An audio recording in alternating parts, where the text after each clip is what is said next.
bien, estamos ya en nuestro espacio de entrevistas y nos acompaña el analista político Rodrigo Jordán. Rodrigo, primero que todo, muy buenos días, gracias por estar acá. Buenos días, gracias y listo para responder cualquier pregunta de este año de gobierno que sin duda ha sido apasionante y con muchos desafíos. Justamente de eso queríamos hablar porque este sábado 23 se cumple el primer año del mandato de Daniel Noboa en este gobierno de transición, como se lo había denominado, porque nace a partir de que Guillermo Lasso, pues con la muerte cruzada, disolvió la asamblea y convocó de nuevo a elecciones. Un año, Rodrigo, que muchas personas han mencionado que quizás ha sido más complejo y con situaciones más emergentes de lo que se hubiese anticipado. ¿Cómo lo puede observar usted? Sí, para hacer un análisis yo creo mesurado, equilibrado y sobre todo apegado a la realidad, hay que decir dos cosas. Primero, el presidente Daniel Noboa asume un gobierno en unas condiciones muy difíciles. Yo diría unas condiciones nunca antes vistas en los últimos años de democracia, sobre todo por el tema económico y el tema institucional.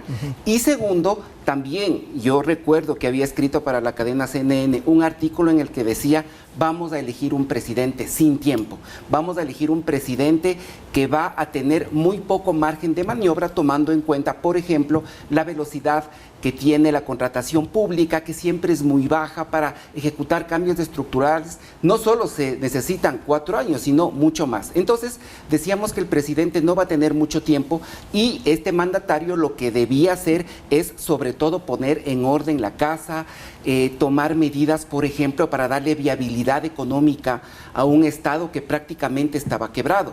Bajo esas condiciones, yo creo que el presidente ha tenido 4 fortalezas en su primer año de gestión. La primera es una lucha, yo diría, muy fuerte en contra de la inseguridad. Segundo, también tomó medidas que realmente ningún presidente se atrevía a tomar, entre las cuales están obviamente el retiro al subsidio de los combustibles, el incremento al IVA y otras medidas.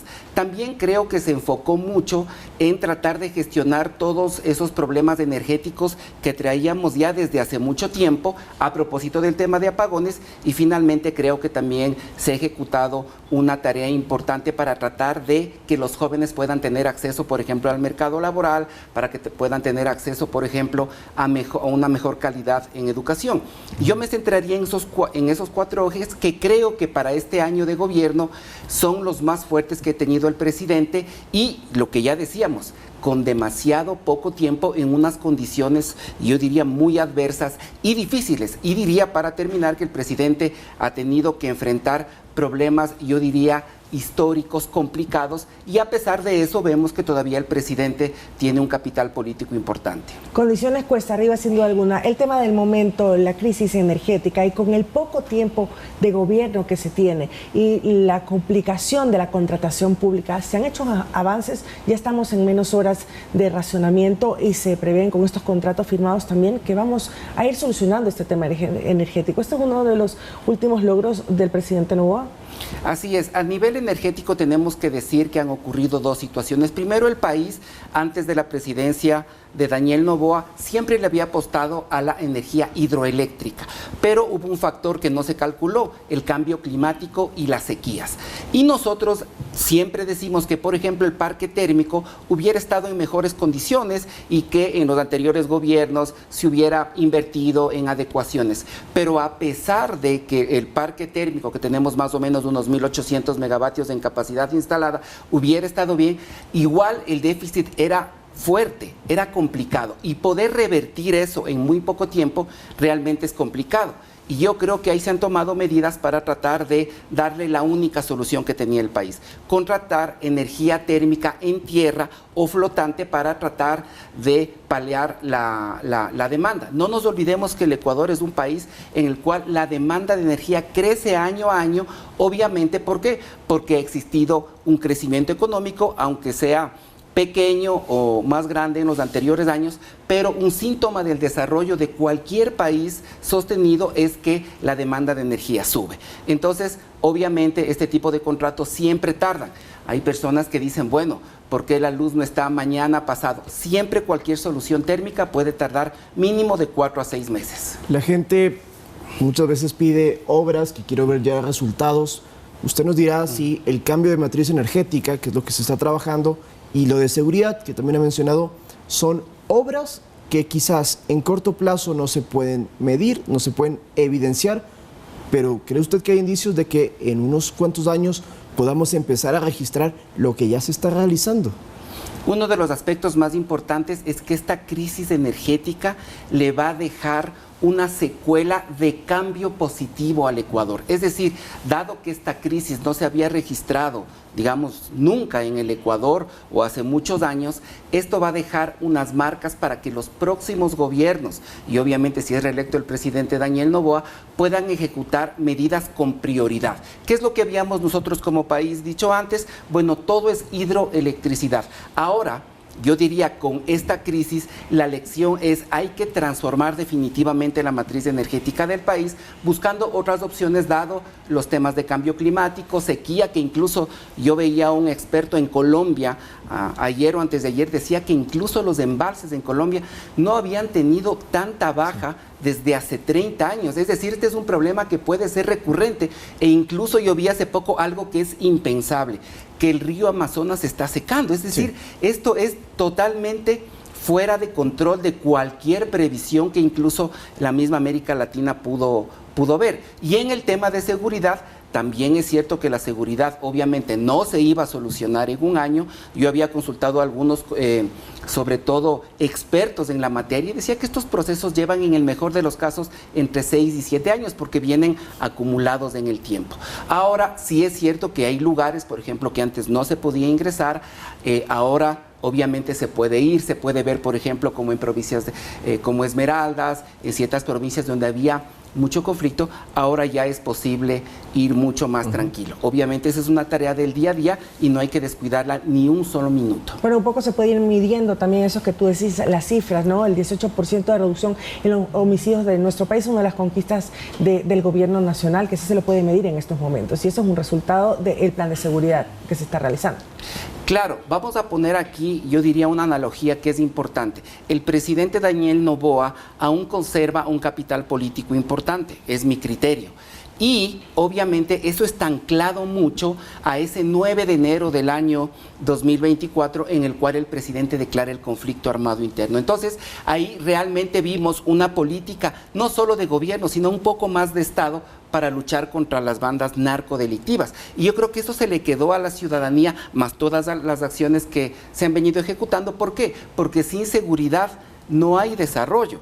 Sin una adecuada estructura del Estado y sin una adecuada viabilidad económica en el Estado, tampoco es posible el desarrollo. Entonces yo creo que este interinazgo, esta especie de gobierno corto que ha tenido y que está teniendo el Ecuador, pues ha servido sobre todo para poner la casa en orden, para sentar las bases de lo que el país necesita a futuro. Capital político. Daniel Noboa hace un año ingresó como un presidente que no tenía un movimiento político que lo respaldaba. De hecho, ADN hoy ya existe, ya estarán las elecciones. Hace un año no estaba constituido, pero sin embargo, pese a no tener un movimiento que lo estaba respaldando, lograron 5 proyectos de ley en materia económica urgente que fueron aprobados y otra serie de leyes y de consensos políticos que para varios expertos también ha llamado la atención.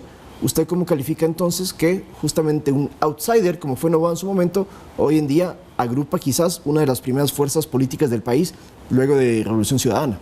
Sí, hay algo que muchos analistas no dicen, que es lo siguiente. Revolución Ciudadana, por ejemplo, es un partido que tiene mucha más tradición, historia, experiencia que el movimiento del presidente Daniel Noboa. Decimos más o menos unos 11 o 12 años desde que se gestó.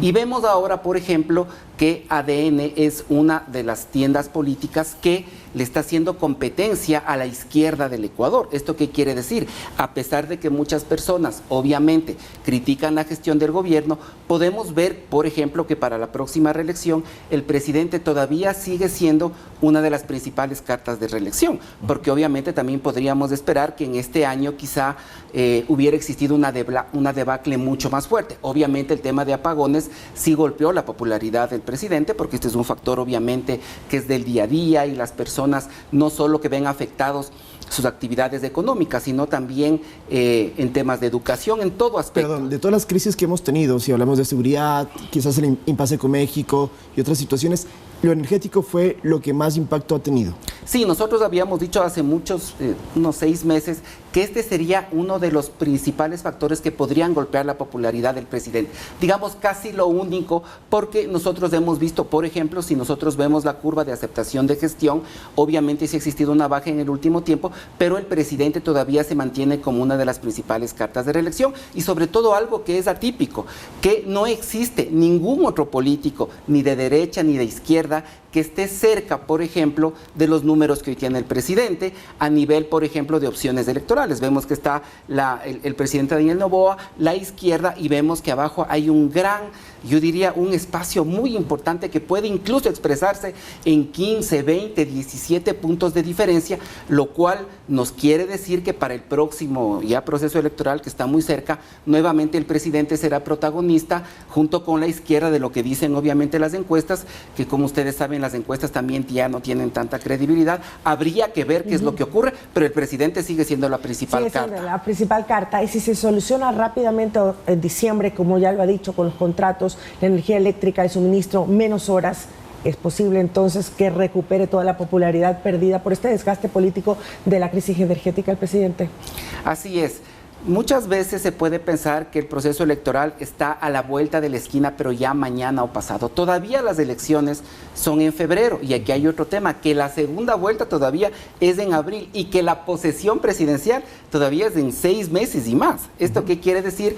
Que siempre hay un margen de maniobra. ¿Por qué? Y aquí vamos a poner un ejemplo. El presidente Daniel Noboa,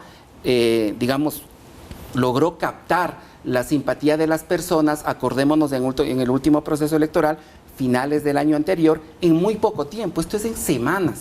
No nos olvidemos que hay estudios de las mismas encuestadoras que dicen que las personas que están indecisas, casi el 70% deciden su voto en las últimas 2 semanas de la elección. Es decir, esto puede ser muy volátil, y el ecuatoriano es un votante que es emocional, es volátil y puede ocurrir cualquier cosa. Por eso es importante, obviamente ya a nivel de análisis político, que el presidente se enfoque en 2 temas, en nuestro criterio. Primero, en generar una intervención muy fuerte a nivel social para que las personas sientan que el presidente no solo es el presidente de la seguridad, no solo es el presidente que ayuda, por ejemplo, a tener una nueva estructura económica en el Estado, sino también es un presidente que ya también abarca los temas de inclusión económica y social. Y segundo, poner mucho énfasis sobre todo en la generación de empleo. Para ir cerrando sobre ese tema social, becas, el empleo joven, el impulsar a las mujeres, también a las emprendedoras, principalmente zonas conflictivas como Durán, ¿eso podría caber dentro de estas acciones justamente para captar al público desde el lado social? Sí, nosotros habíamos dicho también hace varios meses que una de las tareas importantes dentro del combate a la narcodelincuencia es hacer intervenciones sociales en los jóvenes de los lugares que, digamos, albergan la mayor cantidad de grupos criminales. ¿Por qué? Porque hay que hacerle competencia a este tipo de actividades para que los jóvenes tengan oportunidades también, puedan generar, yo diría, una trayectoria de vida legal, limpia, porque ya sabemos cómo paga el narco en los jóvenes. Lastimosamente, el narco paga con una vida corta para estas personas, porque pueden caer presos. Entonces es el momento de hacer una intervención social en estos lugares donde están los jóvenes que son más vulnerables, y obviamente poder hacer este tipo de competencia para que tengan oportunidades limpias, legales, y puedan cumplir todos esos sueños obviamente que todo joven tiene. Vamos a continuar en otra oportunidad con más análisis, Rodrigo. Muchas gracias por acompañarnos. Gracias.